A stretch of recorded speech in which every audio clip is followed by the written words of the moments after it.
data is not perfect. Okay, so minimum 6 adult animals should be taken. Animals should be adult because otherwise growth physiology alters the results. Okay, so animals should be adults and in the same age, same breed, same sex, and same body weight. Okay, so you must take the adult animals so that results should be not disturbed. So under the direct determination of the disability, we are taking the animals as such, and we are keeping the animals in the group, two groups, three groups, dividing into two groups and three groups. All groups should be having same breed, same age, same sex, and same body weight, and animals should be healthy in condition. And collection is very easy for the male animals, so we are selecting the male animals and preferring the male animals over the female animals, and animals should be adult. Okay, so before going for the experiment, we are going for the pre-experimental feeding. What is pre-experimental feeding? It is also called preliminary period or adaptation or adjustment period. Suppose you have bringing the animals in the experimental shed. Okay, at the time of bringing the animal, you will find that animals is not adjusted, not adapted as per the requirement of the climate. Then we have to first take the preliminary period or adaptation period. Suppose you have bringing the animal, we have to take 5 to 7 days to adapt the animal. Then then only you can start the experiment on the live animals. Okay, so there must be a preliminary period or adaptation period or adjustment period. आप लोग कहीं भी आप कहीं जाते हो यहाँ से, तो होटल में ठहरते हो तो आपको 1-2 घंटा एडजस्ट करने में लगता है ना। उसी तरह से एनिमल्स को जब हम एक्सपेरिमेंटल सेट में लेके जाएंगे, when we will transfer the animals in the experimental shed, then we must give the adjustment period or adaptation period. Okay, feed to be evaluated should be available in sufficient quantity at the same stage of maturity. Okay, if you are giving the feed, it should be sufficient in quantity so that experimental data should not be deviated. If you will give not in the sufficient quantity, then experimental data will be deviated. Okay, so selected feed and fodder is fed to the experimental animals individually, either as a such or after chaffee. Suppose you are feeding the wheat straw, paddy straw, green fodders, then you have must chaff the animal, chaff the fodders. After the chaffing you will feed, then you will get the good results. Because if you are feeding as such paddy straw, wheat straw, then there will be wastage of the paddy straw and wheat straw. Okay, so खिलाने के पहले जो है उसको काटते हैं छोटे छोटे और चैफिंग करते हैं। चैफिंग करने से क्या होता है कि हमारा जो है एनिमल्स बहुत अच्छे से खाते हैं और उसका वेस्टेज नहीं होता है। तो ग्रीन फोडर हो, अगर ड्राई फोडर हो, तो उसका चैफिंग करना चाहिए। और उसके बाद जो है, अगर आप पेलेटेड फीड खिला रहे हैं तो एज सच खिला सकते हैं, अगर ग्राइंडेड फीड है तो एज सच खिला सकते हैं, लेकिन फोडर अगर है तो उसको हमें चैफिंग करना पड़ता है। ठीक है ना। तो pre experimental feeding is carried out ad libitum for a period of 15 to 20 days in the ruminant. अगर आपसे कोई क्वेश्चन पूछा जाता है कि what is the pre experimental feeding in case of the ruminant, तो it is a 15 to 21 days, and during the pre-experimental period we have to feed the animal ab libitum. ab libitum मतलब जितना मन उतना, जितना खा सके उतना खिलाना चाहिए, ताकि एक्सपेरिमेंट के पहले जो है एनिमल हेल्दी हो जाए, स्वस्थ हो जाए, और आप एक्सपेरिमेंट जब कंडक्ट करें तो उसी समय किसी तरह का डिस्टरबेंस नहीं हो regarding health, climate change and other effect of the temperature, low temperature, high temperature on the animals. Okay, but pre-experimental feeding is 5 to 10 days in case of the non-ruminants. If you are going to conduct the experiments in the non-ruminants, suppose in dog, okay, in horse, then you have to give 5 to 10 days. Why? To remove the residual effect of previous feed and to adapt the animal to the experimental period. पहला तो previous feed आपने जो experiment के पहले खिलाया है उसका residual effect खत्म हो जाना चाहिए, और साथ साथ एनिमल्स को जो है अडॉप्ट करने में जो टाइम लग रहा है उसको अडॉप्ट करने में आसानी हो during the experiment. Okay, so it is A very important to have pre-experimental feeding for 15 to 21 days and 5 to 10 days in ruminant. Okay, so it is very important question. I will ask during the exam what is the pre-experimental feeding period in ruminant and what is the pre-experimental feeding in the non-ruminant. All students are listening? Hello. Yes, sir. Yes, sir. आप लोग कुछ कुछ बीच में कुछ कुछ हूँ हाँ करते रहो ना, तो पता चलता है कि मैं बोल रहा हूँ, आप लोग सिर्फ सुन रहे हो, और पता नहीं बहुत सारे स्टूडेंट जो है वीडियो ऑफ करके सो रहे हैं, ऐसा लग रहा है। ऐसा नहीं है ना? No, sir. No, sir. नहीं नहीं है सर, नहीं है Residual सर, effect क्या है? हैं? ऐसा है Residual effect. सर, रेसिडुअल है सर। इफेक्ट, रेसिडुअल इफेक्ट का मतलब होता है जैसे आपने 10 बजे खाना खाया है तो उसका इफेक्ट जो है 2 बजे तक रहेगा ना, है? Yes, उस sir. Residual Yes, sir. Effect, हाँ, उस रेसिडुअल इफेक्ट को खत्म करने के लिए 15 से 21 दिन तक जो है उसको हम अलग जगह उसको खाना खिलाते हैं before taking into the experimental shed. Experimental shed में ले जाने के पहले उसका जो है प्रीवियस फीड का इफेक्ट है या प्रीवियस जो चाल चलन है उसका जानवरों का, उसके इफेक्ट को खत्म करने के लिए हम लोग प्री एक्सपेरिमेंटल फीडिंग करते हैं 15 to 21 days in ruminant and 5 to 10 days in the non ruminant. ठीक है, तो प्री एक्सपेरिमेंटल फीडिंग, जैसे आप खाना खाते हो तो कितने देर के बाद डाइजेस्ट हो जाता है, तो आपका जो खाने का इफेक्ट जो है आपको इंटेस्टाइन में है उसका जो है इफेक्ट खत्म हो जाए तभी हम लोग एक्सपेरिमेंट शुरू कर सकते हैं। ठीक है ना? दूसरी बात है कि एनिमल्स जो है जितने भी उसके टर्म्स एंड कंडीशन है एक्सपेरिमेंट में ले जाने के पहले उसको टोटली जो है उस क्लाइमेट में जो है अडेप्ट करना पड़ता है। जिस क्लाइमेट में आप एक्सपेरिमेंट, जैसे सपोज कोई खुला जानवर है, उस खुले जानवर को आप जो है शेड में बांध दोगे तो उसको अनकंफर्टेबल फील होगा ना, है? लेकिन अगर हम 15 से 21 दिन तक अगर लगातार उसको बांधेंगे, उसी क्लाइमेट में रखेंगे, उसी टेम्परेचर पे रखेंगे तो वो अडेप्ट कर जाएगा ना। That's why we are giving the adaptation period and pre-experimental feeding period. Okay, now clear? Yes, sir. Okay. During this period, test feed is fed and amount of test feed should also be same as during the experimental period. That is, an intake of the animal is standardized. Intake standardize करना है, क्योंकि जैसे आप खाना खाते हो तो खाना खाते समय क्या है कि आपका भोजन का जो अमाउंट है वो फिक्स हो जाता है, एक तरह का फिक्स हो जाता है। अगर आपका अमाउंट स्टैंडर्डाइज है कि हम आज 4 रोटी खाएंगे या 3 रोटी खाएंगे तो आप डेली उतना ही खाओगे और उतना ही जानवर को खिलाना है। अगर हम ज्यादा खिलाएंगे कम खिलाएंगे तो उससे क्या होगा, एक्सपेरिमेंटल रिजल्ट जो होता है वो वेरी करेंगे। ठीक है,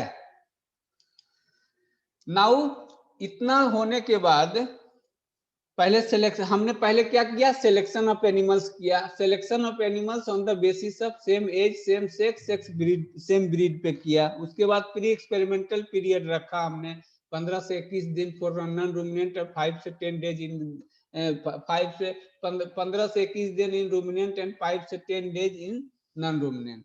now digestion trial. What is digestion trial? मैंने एक बार बताया था, थोड़ा सा बताइए कोई student, what is digestion trial? Asfi, hello, Yes, hello, sir. हाँ बताइए, what is digestion trial?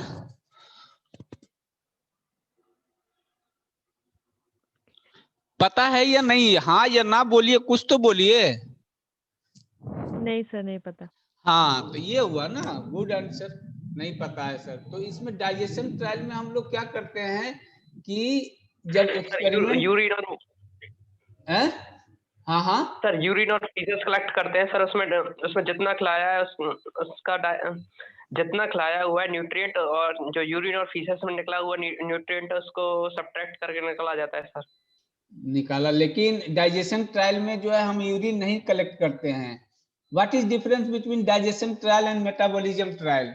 In metabolism trial, we are collecting the feces. Urine करते हैं sir. We are collecting the feces and urine both. वो Okay. Poultry में होता है sir. हाँ, poultry में होता है ना, यूरिन एंड Yes, फीसेज हाँ। जो है एक ऑरिफिस से आता है उसमें, लेकिन डाइजेशन हाँ। ट्रायल जो है एनिमल्स में कंडक्ट करते हैं, जिसमें हम लोग सिर्फ फीसेज कलेक्ट करते हैं। ओके, एंड मेटाबॉलिज्म ट्रायल में सिर्फ फीसेज एंड यूरिन दोनों कलेक्ट करते हैं। क्या डिफरेंस है फिर से बताओ तो? In digestion trial what we are collecting, in digestion trial what we are collecting हैं? Hello, faeces. और फीचर्स होंगे। एक मिनट, एक फोन आ गया जरा। सर हाँ जसपाल जी, अरे आप फोन नहीं उठाते। मेरा फ्रेंड है एक, वो भी परेशान है, हम भी परेशान है। हम लोग को एरियर मिला है तो उसका 10E भरना पड़ेगा क्या? 7th पे का एरियर भरा मिला है।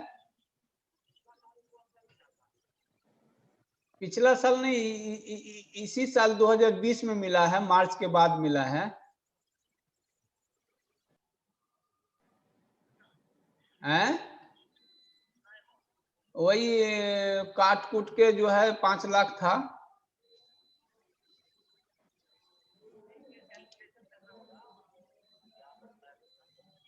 हाँ तो वो कर दीजिएगा। कब करिएगा हमारा?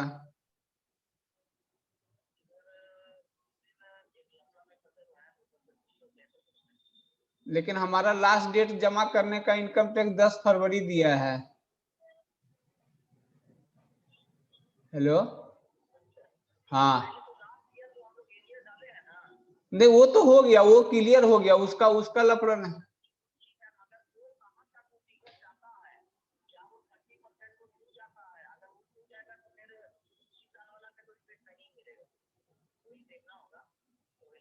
नहीं, एरियर हमें 2016 से जोड़ के मिला है, लेकिन मिला है इस साल 7th पे का एरियर।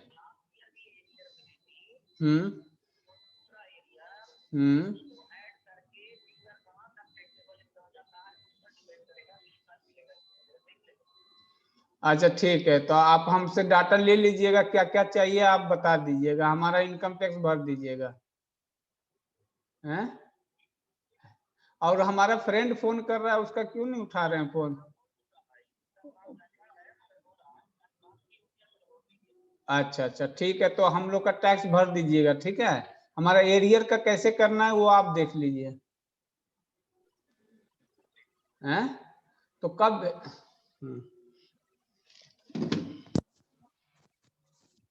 हाँ हेलो सर। हाँ, Yes, sir. now sorry for the disturbance, it was the very important call for me. Hello. Yes, Hello. sir. Yes sir. हाँ, so in digestion trial we are collecting the feces, okay, and in metabolism trial we are collecting the feces as well as urine as well as gases, Gaseous. methane, carbon dioxide, etc. So during the digestion trial period, the animals are kept in specially constructed metabolism stall cages where there is a arrangement for collection of feces and urine. जैसे बकरी पे experiment लगाना है आपको, गोट में लगाना है तो गोट के लिए अलग से ट्रायल किए जाते हैं। ओके, मुर्गी पे लगाना है तो उसके लिए अलग से किए जाते हैं। कभी आप न्यूट्रिशन डिपार्टमेंट में आना तो मैं मुर्गी का केज आप लोग को दिखाऊंगा, जिसमें हम लोग मेटाबॉलिक ट्रायल लगाते हैं, ठीक है। At the initial stage, all the animals are weighed individually on the 2 consecutive days before feeding and watering. Before feeding and watering करने के पहले हम लोग इनिशियल स्टेज में जो है एनिमल्स का वजन लेते हैं और 2 दिन लगातार लेते हैं, ताकि ड्यूरिंग द एक्सपेरिमेंट जो है किसी तरह का डिफरेंसेज नहीं आए। Okay, daily record of feed offer, feed residue left and faeces provided in 24 hours basis are maintain and representative aliquot is preserve for chemical analysis at the end of the trial. इसमें हम लोग क्या करते हैं कि 24 घंटे के basis पे फीड कितना हमने खिलाया उसका रिकॉर्ड रखते हैं, फीड जो कितना बच गया है फीड रेसिड्यू उसका रिकॉर्ड रखते हैं, फीसेस कितना 24 आवर में गाय ने किया है उसका हम लोग बाल्टी में कलेक्ट करते हैं, कितना यूरिन आया, अगर मेटाबॉलिक ट्रायल है तो कितना यूरिन हुआ उसको भी कलेक्ट करते हैं बहुत सारा बड़े से बकेट में। उसके बाद उसका रिप्रेजेंटेटिव सैंपल लेते हैं और उसको जो है केमिकल एनालिसिस जो है लेबोरेटरी में करते हैं, ठीक है ना। अगर फिशेज हमने कलेक्ट किया है तो अगर लिक्विड फिशेज है तो उसमें 25% H2SO4 डाल करके हम डब्बे में उसको रखते हैं, फिशेज का वजन लेते हैं, H2SO4 का वजन लेते हैं और डब्बे का वजन लेते हैं, और उसके बाद हम जो है उसका नाइट्रोजन निकालते हैं। क्योंकि ड्राई सैंपल से हम नाइट्रोजन नहीं निकाल सकते हैं, क्योंकि उससे क्या हो जाएगा, वो सैंपल उसका नाइट्रोजन जो है उड़ जाएगा, ठीक है ना, इवापोरेट कर जाएगा। So that's why we are taking the liquid sample of the faeces to determine the nitrogen estimation in the laboratory, okay. और उसके बाद कुछ सैंपल जो है उसको ड्राई करते हैं ओवन में, ड्राई करने के बाद नेक्स्ट जो है उसको अलग अलग एनिमल्स का अलग अलग सैंपल जो है पॉलीथीन में या डब्बे में रखते हैं, और उससे हम लोग जो है फिर उस फिशेस से हम लोग जो है dry matter, crude protein, crude fibre, ether extract, सारे क्रूड प्रोटीन छोड़ करके बाकी सारे निकालते हैं। क्योंकि क्रूड प्रोटीन हम किससे निकाल रहे थे, लिक्विड सैंपल से, okay. It may be specified that for determining the digestibility, urine collection is not required. In digestion trial, urine is not required, okay. But for determining the balance of the nitrogen, अगर balance of the nitrogen निकालना है, calcium निकालना है, phosphorus निकालना है, तो urine को भी हम लोग कंसीडर करेंगे, ओके। अब कितना होना चाहिए, डाइजेशन ट्रायल कितने दिनों तक कंडक्ट करते हैं, अगर आपको बोला जाएगा तो the optimum period for fishes and urine collection in herbivorous animal is of minimum 7 days. Generally हम लोग 5 दिन ही करते हैं, लेकिन अगर टोटल पीरियड पूछा जाएगा कि what will be the optimum period for collection of the faeces and urine in the herbivorous animals, then it will be 7 days, okay. Time जो है शॉर्ट पड़ रहा है, तो आप लोग अटेंडेंस जो है जरूर भेज देना, 3 मिनट के बाद जो है ये खत्म हो जाएगा, आपका लेक्चर अपने आप खत्म हो जाएगा, ठीक है ना। During this period, representative sample of feed offer, feed residue left and fishes voided are taken daily and kept in the hot air oven. मैंने बोला ना, जो रिप्रेजेंटेटिव सैंपल है आपने फीड ऑफर किया है, फीड रेसिड्यू जो लेफ्ट है, फिशेज जो voided है उसका रिप्रेजेंटेटिव सैंपल, सपोज 10 किलो जो है फिशेज गाय ने की है 24 घंटे में, तो हम कितना सैंपल लेंगे, 1/100। तो 10 किलो का 1/100 करेंगे तो कितना होगा, 100 ग्राम होगा। तो 100 ग्राम सैंपल जो है हम लोग रिप्रेजेंटेटिव सैंपल लेंगे उसको एस्टिमेट करने के लिए। आफ्टर एस्टिमेशन उस रिप्रेजेंटेटिव सैंपल से पूरे सैंपल का कैलकुलेशन करेंगे, okay. After drawing the sample are kept in the bag so that at the end of the collection period all the samples are composited and analyzed for the approximate principle. जैसा कि मैंने पहले ही बता चुका कि सारे sample जो representative लेंगे उसका अप्रोक्सीमेट एनालिसिस करेंगे, और कोई अदर इंडिविजुअल न्यूट्रिएंट है तो उसका वो भी करेंगे, कैल्शियम, फास्फोरस, जो भी करना है उसके ड्राई करने के बाद ही उस सैंपल से हम लोग अप्रोक्सीमेट करेंगे, ओके। फॉर नाइट्रोजन एस्टिमेटर, अगर नाइट्रोजन एस्टिमेट करना है तो ऐसे फिशेस को हम लोग जो है बोतल में डालते हैं, उसमें 25% H2SO4 सल्फ्यूरिक एसिड डालते हैं ताकि उससे गंध ना आए, वो प्रिजर्व कंडीशन में रह सके, okay. For nitrogen estimation in faeces the samples are preserve in 25% sulfuric acid. I will ask the question, how much percent of sulfuric acid is required to keep the fishes sample in bottle? So you have to give the answer 25% sulfuric acid, okay. So now I am coming on the another topic, factors affecting the feed digestibility. This was the in vivo method of the digestibility, okay.